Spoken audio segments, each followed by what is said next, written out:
ಇವತ್ತಿನ ವಿಡಿಯೋದಲ್ಲಿ ಸ್ಪೆಷಲ್ ಏನು ಗೊತ್ತಾ, ಇವತ್ತು ನಾನು ಮಂಗಳೂರು ಬನ್ಸ್ ಮಾಡ್ತಾ ಇದ್ದೀನಿ. ಮಂಗಳೂರು ಬನ್ಸ್ ಯಾರಿಗೆ ಇಷ್ಟ ಇಲ್ಲ ಹೇಳಿ? ಎಲ್ಲರಿಗೂ ತುಂಬಾನೇ ಇಷ್ಟ ಇರುತ್ತೆ ಮಂಗಳೂರು ಬನ್ಸ್ ಅಂದರೆ. ಇದನ್ನ ನೀವು ಬೆಳಿಗ್ಗೆ ಬ್ರೇಕ್ಫಾಸ್ಟ್ ಕೂಡ ಮಾಡ್ಕೋಬಹುದು, ಇಲ್ಲ ಅಂತ ಹೇಳಿದ್ರೆ ಸ್ನ್ಯಾಕ್ಸ್ ಕೂಡ ಮಾಡ್ಕೋಬಹುದು. ನನಗಂತೂ ತುಂಬಾನೇ ಇಷ್ಟ. ನಾನು ಯಾವಾಗಲೂ ಮನೆಯಲ್ಲೇ ಮಾಡ್ತಾ ಇರ್ತೇನೆ. ಸೊ ಇವತ್ತು ಹೀಗೆ ಮಾಡ್ತಾ ಇದ್ದೀನಲ್ವಾ, ಸೊ ಅದಕ್ಕೋಸ್ಕರ ವಿಡಿಯೋ ಮಾಡ್ಕೊತಾ ಇದ್ದೀನಿ. ಹಾಯ್ ಹಲೋ, ವೆಲ್ಕಮ್ ಟು ಸುಚೀಸ್ ವಿಚಾರ ಯೂಟ್ಯೂಬ್ ಚಾನಲ್. ನನ್ನೊಂದು ರಿಕ್ವೆಸ್ಟ್ ಫ್ರೆಂಡ್ಸ್, ಎಲ್ಲರೂ ವಿಡಿಯೋಸ್ ನೋಡ್ತೀರಾ, ವ್ಯೂಸ್ ಇದೆ, ಬಟ್ ಯಾರು ಸಬ್ಸ್ಕ್ರೈಬ್ ಮಾಡ್ಕೊಂಡು ನೋಡ್ತಾ ಇಲ್ಲ. ನಮಗೆ ಯೂಟ್ಯೂಬ್ ಸ್ಟುಡಿಯೋದಲ್ಲಿ ಗೊತ್ತಾಗುತ್ತೆ ಸಬ್ಸ್ಕ್ರೈಬರ್ಸ್ ಎಷ್ಟು ಜನ ನೋಡ್ತಾರೆ ಆ್ಯಂಡ್ ಅನ್ಸಬ್ಸ್ಕ್ರೈಬರ್ಸ್ ಎಷ್ಟು ಜನ ನೋಡ್ತಾರೆ ಅಂತ. ಅದರಲ್ಲಿ ಅನ್ಸಬ್ಸ್ಕ್ರೈಬರ್ಸ್ ಜನರೇ ಜಾಸ್ತಿ ನೋಡೋರು ಇದ್ದಾರೆ, ಬಟ್ ಯಾರು ಸಬ್ಸ್ಕ್ರೈಬ್ ಮಾಡ್ಕೊತಾ ಇಲ್ಲ. ನನ್ನೊಂದು ರಿಕ್ವೆಸ್ಟ್ ಏನಂತ ಹೇಳಿದರೆ, ಪ್ಲೀಸ್ ಸಬ್ಸ್ಕ್ರೈಬ್ ಮಾಡಿಕೊಂಡು ವಿಡಿಯೋಸ್ ನೋಡಿ ಅಂತ ರಿಕ್ವೆಸ್ಟ್ ಮಾಡ್ಕೊತಾ ಇದ್ದೀನಿ. ಸೊ ಇವತ್ತಿನ ವಿಡಿಯೋದಲ್ಲಿ ಮಂಗಳೂರು ಬನ್ಸ್ ಹೇಗೆ ಮಾಡೋದಂತ ತೋರಿಸ್ಕೊಡ್ತೇನೆ. ಸ್ಟಾರ್ಟ್ ಮಾಡೋಣ. ಇವಾಗ ಮಂಗಳೂರು ಬನ್ಸ್ ಹೇಗೆ ಮಾಡೋದಂತ ನೋಡೋಣ ಆಯಿತಾ. ಇಲ್ಲಿ ನಾನು ಮುಕ್ಕಾಲು ಕಪ್ ಆಗುವಷ್ಟು ಮೈದಾ ಹಿಟ್ಟು ತೊಗೊಂಡಿದ್ದೀನಿ. ಹಾಗೆಯೇ ಒಂದು 1/4 ಕಪ್ ಆಗುವಷ್ಟು ಮೊಸರು, ಒಂದು 1/4 ಕಪ್ ಆಗುವಷ್ಟು ಸಕ್ಕರೆ, ಹಾಗೆಯೇ ಅರ್ಧ ಟೇಬಲ್ ಸ್ಪೂನಷ್ಟು ಜೀರಿಗೆ, 2 ಬಾಳೆಹಣ್ಣು ಆಯಿತಾ. ಇಷ್ಟೇ ತಗೊಂಡಿರೋದು, ಇಷ್ಟೇ ಸಾಕಾಗುತ್ತೆ ಇಂಗ್ರೀಡಿಯೆಂಟ್ಸ್, ಏನು ಜಾಸ್ತಿ ಏನು ಬೇಕಾಗಿಲ್ಲ. ಹಾಗೆಯೇ ಕರಿಯೋಕ್ಕೆ ಸ್ವಲ್ಪ ಎಣ್ಣೆ ಬೇಕಾಗುತ್ತೆ, ಇಷ್ಟೇ ಬೇಕಾಗಿರೋದು. ತುಂಬ ಸಿಂಪಲ್ಲಾಗಿ ಮಾಡ್ಬೋದು ಇದು, ಆ್ಯಂಡ್ ತಿನ್ನೋಕ್ಕೂ ತುಂಬಾ ಟೇಸ್ಟಿಯಾಗಿರುತ್ತೆ. ಇವಾಗ ಒಂದು ಮಿಕ್ಸಿ ಜಾರ್ ತೊಗೊಂಡಿದ್ದೀನಿ. ಈ ಮಿಕ್ಸಿ ಜಾರ್ಗೆ ನಾವು ಬಾಳೆಹಣ್ಣು ಮತ್ತು ಸಕ್ಕರೆ ಹಾಗೆ ಮೊಸರು ಇದು 3 ಹಾಕಿಬಿಡೋಣ. ಇವಾಗ ಇದನ್ನು 3 ನೀವು ಬೇಕಾದರೆ ಕೈಯಲ್ಲೇ ಮಿಕ್ಸ್ ಮಾಡ್ಕೋಬೋದು, ಬಟ್ ಅದು ಅಷ್ಟು ಕರೆಕ್ಟಾಗಿ ಮಿಕ್ಸ್ ಆಗಲ್ಲ. ಅದಕ್ಕೋಸ್ಕರ ನಾನು ಈಸಿಲಿ ಮಾಡ್ಕೋಬೋದಲ್ವಾ ಮಿಕ್ಸಿಯಲ್ಲಿ. ಸೊ ಅದಕ್ಕೋಸ್ಕರ ಮಿಕ್ಸಿಯಲ್ಲೇ ಮಾಡ್ಕೋತೀನಿ. ಇಲ್ಲಿ ಕರೆಕ್ಟಾಗಿ ಕಂಬೈನ್ ಆಗುತ್ತೆ. ಇದು 3 ಕೈಯಲ್ಲಿ ಮಾಡಿಕೊಂಡ್ರೆ ಬಾಳೆಹಣ್ಣೆಲ್ಲ ಅಷ್ಟು ಕರೆಕ್ಟಾಗಿ ಇದಾಗಲ್ಲ, ಮಿಕ್ಸ್ ಆಗಲ್ಲ. ಅದಕ್ಕೋಸ್ಕರ ಆಯಿತಾ. ಇವಾಗ ಮಿಕ್ಸಿಗೆ ಹಾಕಿ ಒಂದ್ಸಲಿ ಗ್ರೈಂಡ್ ಮಾಡ್ಕೊಂಡ್ಬಿಡೋಣ. ನೋಡಿ ಇವಾಗ ಈ ಥರ ಮಿಕ್ಸ್ ಆಯಿತು. ಮಿಕ್ಸಿಗೆ ಹಾಕಿ ರುಬ್ಕೊಂಡ್ಬಿಟ್ಟಿದ್ದೀನಿ ಕ್ಲೀನಾಗಿ. ಇದು ಏನಾಗುತ್ತೆ ಮಿಕ್ಸ್ ಆಗುತ್ತೆ. ಅದಕ್ಕೋಸ್ಕರ ಇದಕ್ಕೇನು ಮಾಡೋಣ, ಇವಾಗ ಮೈದಾ ಹಿಟ್ಟು ಹಾಕೋಣ.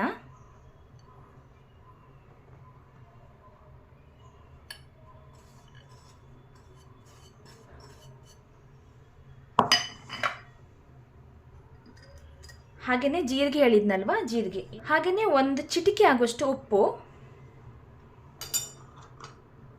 ಇವಾಗ ಚೆನ್ನಾಗಿ ಮಿಕ್ಸ್ ಮಾಡ್ಕೋಬೇಕು. ಇದು ಮೈದಾ ಹಿಟ್ಟು, ಇದರಲ್ಲಿ ಗೋಧಿ ಹಿಟ್ಟಲ್ಲೂ ಕೂಡ ಮಾಡ್ಕೋಬೋದು. ಗೋಧಿ ಹಿಟ್ಟು ಕೂಡ ಚೆನ್ನಾಗಿ ಬರುತ್ತೆ, ಟೇಸ್ಟಿಯಾಗಿರುತ್ತೆ. ಮೈದಾ ಹಿಟ್ಟು ಅಂತ ಹೇಳಿದರೆ ಸ್ವಲ್ಪ ಇನ್ನೂ ಟೇಸ್ಟಿಯಾಗಿರುತ್ತೆ ಅಷ್ಟೇ.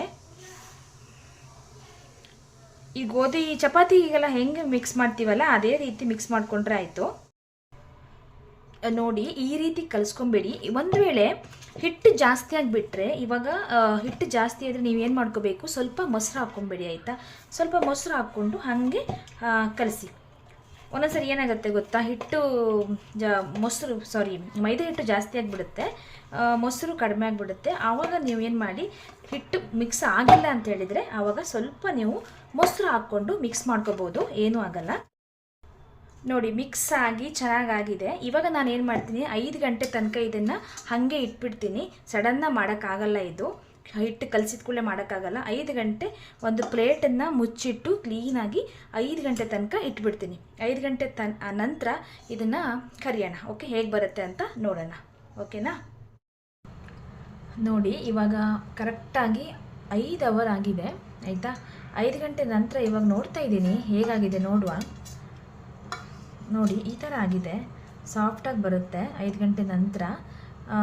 ಯಾಕಂದ್ರೆ ಅದಕ್ಕೋಸ್ಕರನೇ ನಾವು 5 ಗಂಟೆ ತನಕ ನಾವು ಇದನ್ನು ಹಾಗೆ ಇಡಬೇಕು ಆಯಿತಾ. 5 ರಿಂದ 6 ಗಂಟೆ ಆದರೂ ಪರವಾಗಿಲ್ಲ. ಈ ಉಂಡೆಯಲ್ಲಿ ನಾನು ಏನು ಮಾಡಿದ್ದೀನಿ, ಇಷ್ಟು ದೊಡ್ಡ ಸೈಜಾಗಿ ಉಂಡೆ ಮಾಡ್ಕೋಬೇಕು.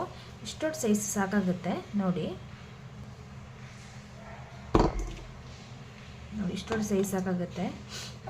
ನೋಡಿ ಇಷ್ಟು ದೊಡ್ಡ ಉಂಡೆ ಮಾಡ್ಕೊಂಡಿದ್ದೀನಿ. ಇವಾಗ ಇದಕ್ಕೆ ಸ್ವಲ್ಪ ಪೌಡರ್ ಹಾಕ್ಕೊಳ್ಳೋಣ. ಸ್ವಲ್ಪ ಸಾಕು, ಜಾಸ್ತಿ ಪೌಡರ್ ಹಾಕ್ಕೊಳ್ಳೋದು ಬೇಡ. ಹೀಗೇ ಲಟ್ಸ್ಬೇಕಾದ್ರೆ ತುಂಬ ಜಾಸ್ತಿ ಪೌಡ್ರ್ ಹಾಕೋಬೇಡಿ. ತುಂಬ ಜಾಸ್ತಿ ಪೌಡ್ರ್ ಹಾಕ್ಕೊಂಡ್ರೆ ಟೇಸ್ಟ್ ಚೆನ್ನಾಗಿ ಬರಲ್ಲ. ಅದಕ್ಕೆ ಮೀಡಿಯಮ್ ಥಿಕ್ನೆಸ್ಸಲ್ಲಿ ನಾವು ಅದನ್ನು ಲಟ್ಸ್ಕೋಬೇಕು. ತುಂಬ ದಪ್ಪನೂ ಮಾಡ್ಕೋಬಾರ್ದು, ತುಂಬ ತೆಳ್ಳಗೂ ಮಾಡ್ಕೋಬಾರ್ದು. ಮೀಡಿಯಮಲ್ಲಿ ಮಾಡಿಕೊಂಡ್ರೆ ಮತ್ತು ಬನ್ಸ್ ತುಂಬ ಚೆನ್ನಾಗಿ ಉಬ್ಬಿ ಚೆನ್ನಾಗಿ ಬರುತ್ತೆ. ನಾನು ಬನ್ಸ್ ಲಟ್ಸ್ಕೋಬೇಕಾದ್ರೇ ಎಣ್ಣೆಯನ್ನು ಇಟ್ಬಿಟ್ಟು ಎಣ್ಣೆ ಕಾಯಿಸ್ಕೊಂಡಿದ್ದೀನಿ. ಆಲ್ರೆಡಿ ಎಣ್ಣೆ ಕಾದಿದೆ. ಎಣ್ಣೆ ಕಾದ ನಂತರನೇ ಹಾಕಬೇಕು. ಹಾಗೆಯೇ ಫ್ಲೇಮ್ ಕೂಡ ಮೀಡಿಯಮ್ ಫ್ಲೇಮಲ್ಲೇ ಇಟ್ಕೊಂಡು ಕಾಯಿಸ್ಕೋಬೇಕು. ತುಂಬ ನಾವು ಜಾಸ್ತಿ ಫ್ಲೇಮ್ ಇಟ್ಕೊಂಡ್ಬಿಟ್ರೆ ಒಳಗಡೆ ಬೇಯಲ್ಲ, ಆಮೇಲೆ ಮೇಲ್ಗಡೆ ಬೆಂದಿರುತ್ತೆ ಅಷ್ಟೇ, ಆ ಥರ ಆಗುತ್ತೆ. ಸೊ ಮೀಡಿಯಮ್ ಫ್ಲೇಮಲ್ಲೇ ಇಟ್ಕೊಂಡು ಚೆನ್ನಾಗಿ ಕಾಯಿಸ್ಕೋಬೇಕು. ಚೆನ್ನಾಗಿ ಉಬ್ಬಿ ಚೆನ್ನಾಗಿ ಬರುತ್ತೆ ಬನ್ಸ್. ನಾನಿಲ್ಲಿ ಎರಡು ಬನ್ಸ್ ಕಾಯಿಸ್ಕೊಂಡಿದ್ದೀನಿ. ತುಂಬಾ ಚೆನ್ನಾಗಿ ಬಂದಿದೆ ಆ್ಯಂಡ್ ತುಂಬಾ ಸಾಫ್ಟಾಗಿ ಬಂದಿದೆ. ಇದನ್ನು ನೀವು ಬಾಜಿ ಜೊತೆ ಹಾಕ್ಕೊಂಡು ತಿನ್ಬೋದು, ತುಂಬ ಚೆನ್ನಾಗಿರುತ್ತೆ. ನಾನು ಈವ್ನಿಂಗ್ ಸ್ನ್ಯಾಕ್ಸ್ ಆಗಿ ಇದನ್ನು ಮಾಡಿದ್ದೀನಿ. ಇಲ್ಲ ಅಂತ ಹೇಳಿದರೆ ನೀವು ಮಾರ್ನಿಂಗ್ ಬ್ರೇಕ್ಫಾಸ್ಟ್ ಆಗಿ ಮಾಡ್ಕೋಬಹುದು. ಏನು ಮಾಡಬೇಕಂದ್ರೆ ನೀವು ರಾತ್ರಿಯೇ ಹಿಟ್ಟನ್ನು ಮಿಕ್ಸ್ ಮಾಡಿ ಕಲಸಿಡಬೇಕು. ನೋಡಿ ಎಷ್ಟು ಚೆನ್ನಾಗಿ ಬಂದಿದೆ. ಒಳಗಡೆ ಲೇಯರ್ ಥರ ಬರಬೇಕು. ಆ ಥರ ಬಂದರೆ ತುಂಬ ಚೆನ್ನಾಗಿ ಕಾದಿದೆ ಅಂತ ಅರ್ಥ, ಒಳಗಡೆನೂ ಬೆಂದಿದೆ ಅಂತ ಗೊತ್ತಾಗುತ್ತೆ. ಸೊ ಇವತ್ತಿನ ರೆಸಿಪಿ ಇದಾಗಿತ್ತು. ನಿಮಗೆ ಈ ರೆಸಿಪಿ ಇಷ್ಟ ಆಗಿದೆ ಅಂತ ಅಂದ್ಕೊಂಡಿದ್ದೀನಿ. ತುಂಬ ಚೆನ್ನಾಗಿ ಬರುತ್ತೆ. ಒಂದು ಸಾರಿ ಟ್ರೈ ಮಾಡಿ ನೋಡಿ, ಮಿಸ್ ಮಾಡಬೇಡಿ. ಹಾಗೆಯೇ ಇನ್ನೊಂದು ಹೊಸ ವಿಡಿಯೋದಲ್ಲಿ ನಾನು ನಿಮಗೆ ಮತ್ತೆ ಸಿಗ್ತೇನೆ. ಅಲ್ಲಿ ತನಕ take care, bye bye, thank you all.